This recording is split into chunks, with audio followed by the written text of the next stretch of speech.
शादी के बाद विदाई का समय था। नेहा अपनी मां से मिलने के बाद अपने पिता से लिपट कर रो रही थी। वहां मौजूद सभी लोगों की आंखें नम थी। नेहा ने घूंघट निकाला हुआ था। वह अपनी छोटी बहन के साथ सजाई गई गाड़ी के नजदीक आ गई थी। दूल्हा अविनाश अपने खास मित्र विकास के साथ बातें कर रहा था। विकास बोला, यार अविनाश, सबसे पहले घर पहुंचते ही हम होटल चलकर बढ़िया खाना खाएंगे। यहां तेरे ससुराल में खाने का मजा नहीं आया। तभी पास में खड़ा अविनाश का छोटा भाई राकेश बोला, हाँ यार, पनीर कुछ ठीक नहीं था और रसमलाई में रस ही नहीं था। और वह ही कर जोर से हंसने लगा। अविनाश भी पीछे नहीं रहा। अरे हम लोग होटल चलेंगे, जो खाना है खा लेना, मुझे भी यहाँ खाने में मजा नहीं आया। रोटियां भी गर्म नहीं थी। अपने पति के मुंह से ये शब्द सुनते ही नेहा, जो घूंघट में गाड़ी में बैठने ही जा रही थी, वो वापस मुड़ी। उसने गाड़ी के दरवाजे को जोर से बंद किया और घूंघट हटाकर अपने पापा के पास पहुंची। अपने पापा का हाथ अपने हाथ में लिया और बोली, मैं ससुराल नहीं जा रही पिताजी, मुझे ये शादी मंजूर नहीं। ये शब्द उसने इतनी जोर से कहे कि सब लोग हक्के बक्के रह गए और तभी सब नजदीक आ गए। नेहा के ससुराल वालों पर तो जैसे पहाड़ टूट पड़ा। मामला क्या था ये किसी की समझ में नहीं आ रहा था। तभी नेहा के ससुर राधेश्याम जी ने आगे बढ़कर नेहा से पूछा, लेकिन बात क्या है बहू, शादी हो गई है, विदाई का समय है, अचानक क्या हुआ कि तुम शादी को नामंजूर कर रही हो? अविनाश की तो मानो दुनिया लूटने जा रही थी। वह भी नेहा के पास आ गया। अविनाश के दोस्त और सब लोग जानना चाहते थे कि आखिर एंड वक्त पर क्या हुआ कि दुल्हन ससुराल जाने से मना कर रही है। नेहा ने अपने पिता दयाशंकर जी का हाथ पकड़ कर रखा था। नेहा ने अपने ससुराल से कहा, बाबूजी, मेरे माता पिता ने अपने सपनों को मार कर हम बहनों को पढ़ाया लिखाया एवं काबिल बनाया है। आप जानते हैं एक बाप के लिए बेटी क्या मायने रखती है। आप और आपका बेटा नहीं जान सकते क्योंकि आपकी कोई बेटी नहीं है।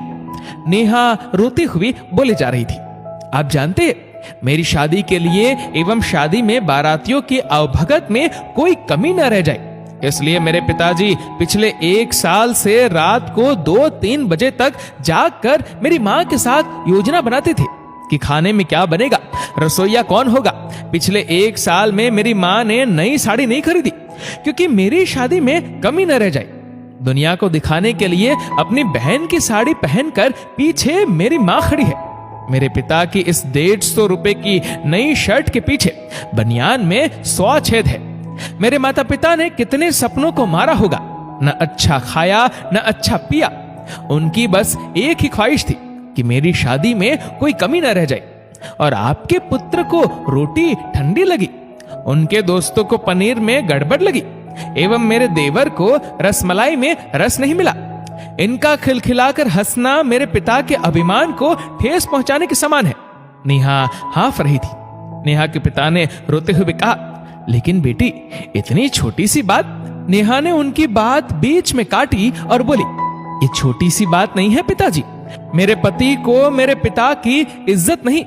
रोटी क्या आपने बनाई? रसमलाई, पनीर, ये सब कैटरर्स का काम है। आपने दिल खोलकर एवं हैसियत से बढ़कर खर्चा किया है। कुछ कमी रही तो वह कैटरर्स की तरफ से है। आप तो अपने दिल का टुकड़ा अपनी गुड़िया रानी को विदा कर रहे हैं। आप कितनी रात रोएंगे क्या मुझे नहीं पता। माँ कभी मेरे बिना घर से बाहर नहीं निकली। कल से वह बाजार अकेली जाएगी, क्या वो जा पाएगी? जो लोग पत्नी या बहू लेने आए हैं वह खाने में कमियां निकाल रहे हैं। मुझ में कोई कमी आपने नहीं रखी, ये बात इनकी समझ में नहीं आई। दयाशंकर जी ने नेहा के सर पर हाथ फिराया। अरे पगली, बात का बतंगड़ बना रही है। मुझे तुझ पर गर्व है कि तू मेरी बेटी है, लेकिन बेटा इन्हें माफ कर दे। तुझे मेरी कसम, शांत हो जा। तभी अविनाश ने आकर दयाशंकर जी के हाथ पकड़ लिया। मुझे माफ कर दीजिए बाबूजी, मुझसे गलती हो गई। मैं और उसका गला बैठ गया था और वह रो पड़ा। तभी राधेश्याम जी ने आगे बढ़कर नेहा के सर पर हाथ रखा। मैं तो बहू लेने आया था, लेकिन ईश्वर बहुत कृपालु है। उसने मुझे बेटी दे दी एवं बेटी की अहमियत भी समझा दी। मुझे ईश्वर ने बेटी नहीं दी, शायद इसलिए कि तेरे जैसी बेटी मेरे नसीब में थी। अब बेटी इन नालायकों को माफ कर दे। मैं हाथ जोड़ता हूं तेरे सामने। और कहा मेरी बेटी नेहा मुझे लौटा दे। और दयाशंकर जी ने सचमुच हाथ जोड़ दिए थे। उसने नेहा के सामने सर झुका दिया। नेहा ने अपने ससुर के हाथ पकड़ लिए। बाबूजी, राधेश्याम जी ने कहा। बाबूजी नहीं, पिताजी। नेहा भी भावुक होकर राधेश्याम जी से लिपट गई थी। दयाशंकर जी ऐसी बेटी पाकर गौरव की अनुभूति कर रहे थे।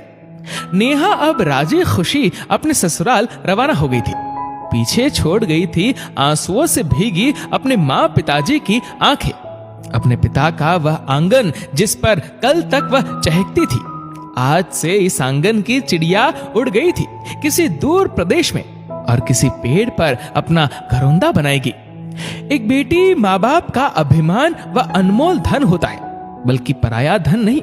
कभी हम शादी में जाए तो ध्यान रखें कि पनीर की सब्जी बनाने में एक पिता ने कितना कुछ खोया होगा, वह कितना खोएगा।